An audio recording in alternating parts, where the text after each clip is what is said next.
One of the most powerful car brands in the world is about to face consequences it never saw coming. And the chain of events that led here started with a single wrecked car, a YouTube creator, and a phone call that Bugatti should never have made.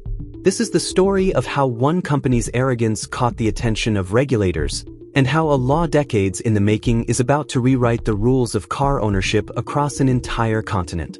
Let's start at the beginning. Matt Armstrong, a well-known automotive YouTuber, got his hands on a wrecked Bugatti Chiron per Sport.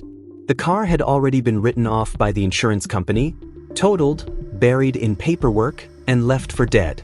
Matt does this kind of thing professionally. He finds wrecked exotics, rebuilds them, and documents the entire process. It's what his audience comes for. So he got to work.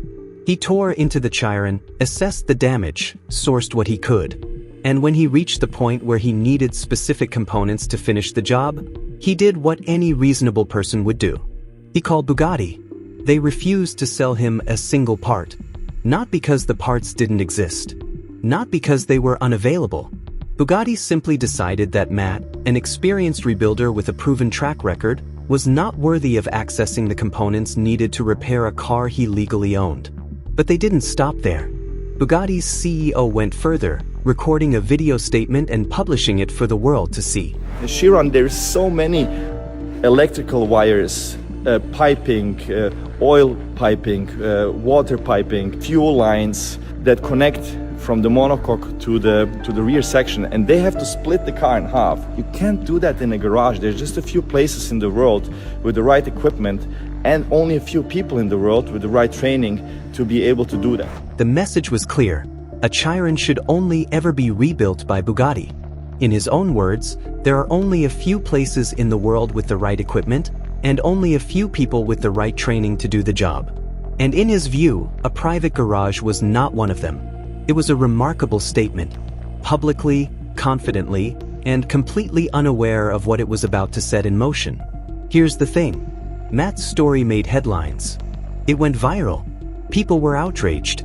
But the truth is, what happened to Matt was not unusual. It was just unusually visible. Thousands of independent mechanics across Europe have been hitting the same wall for years. A customer brings in a luxury car. The mechanic is qualified, experienced, and ready to work. But the manufacturer blocks access to parts, withholds diagnostic software, or simply refuses to cooperate with anyone outside their approved dealer network. The job dies before it starts. The customer is forced back to the dealership, where the bill is always higher and the timeline is always longer. Bugatti, Ferrari, Lamborghini, virtually every prestige automotive brand has been running the same playbook for decades. If you want your car repaired, you go through us. You use our people, our tools, our facilities, and you pay our prices. Step outside that circle and your warranty is gone. For a long time, nobody could do much about it. Manufacturers argued it was about quality control, about protecting the integrity of complex engineering. And on the surface, that argument had just enough credibility to hold. But regulators have been paying attention.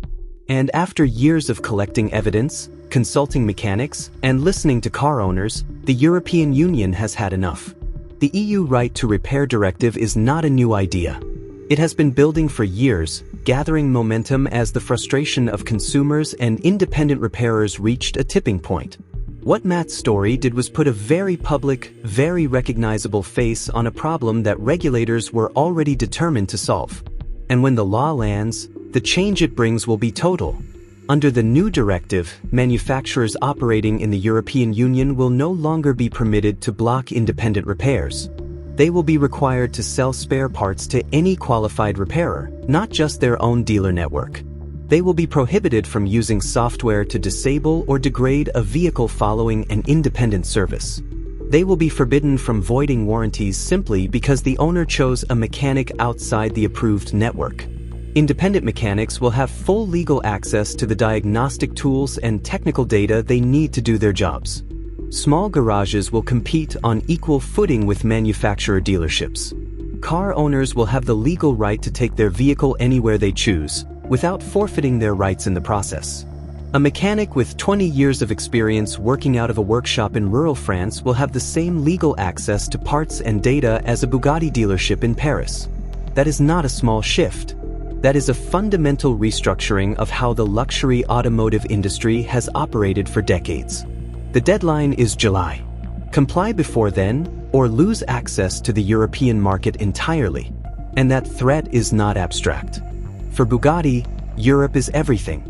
The brand was founded in Alsace. It was built on European craftsmanship, European roads, and European identity. Molsheim, the small French town where Bugatti has been based for over a century, is not just a headquarters, it is the soul of the brand. The Veyron was conceived there.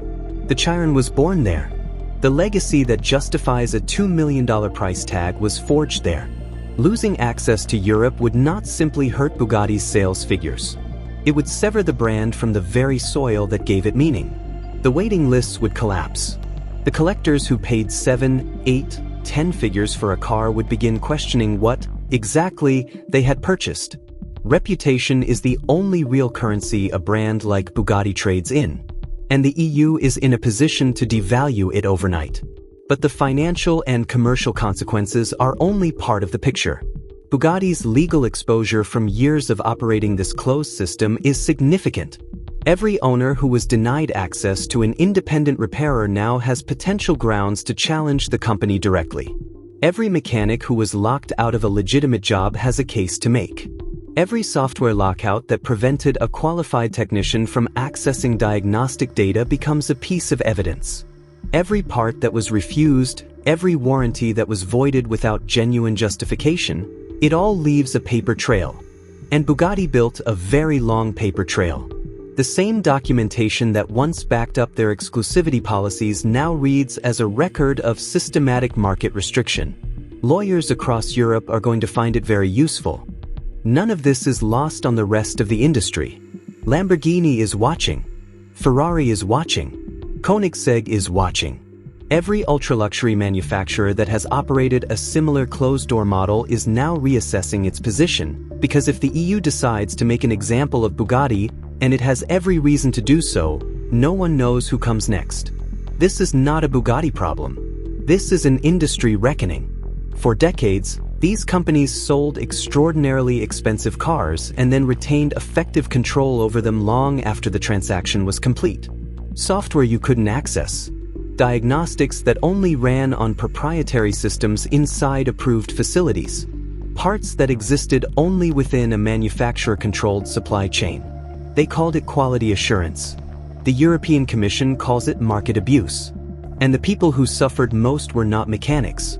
They were the owners, the customers who spent $2 million on a car and discovered, the first time a warning light came on, that they didn't own it in any meaningful sense.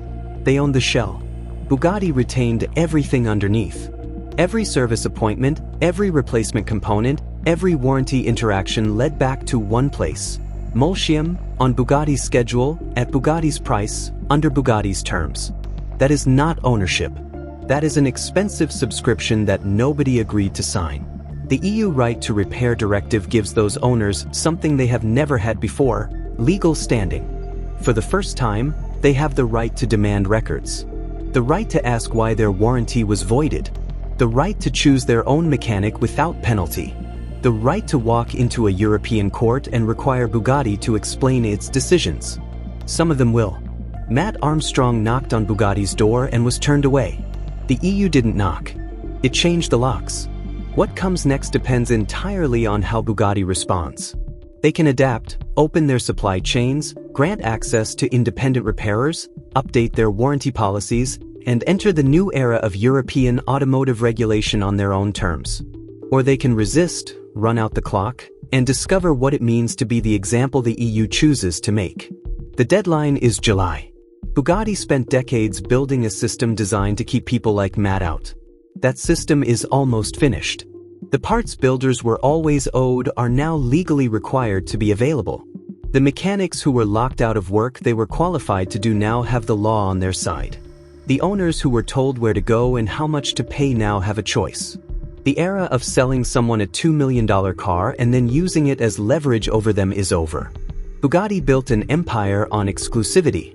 The law just opened the gates.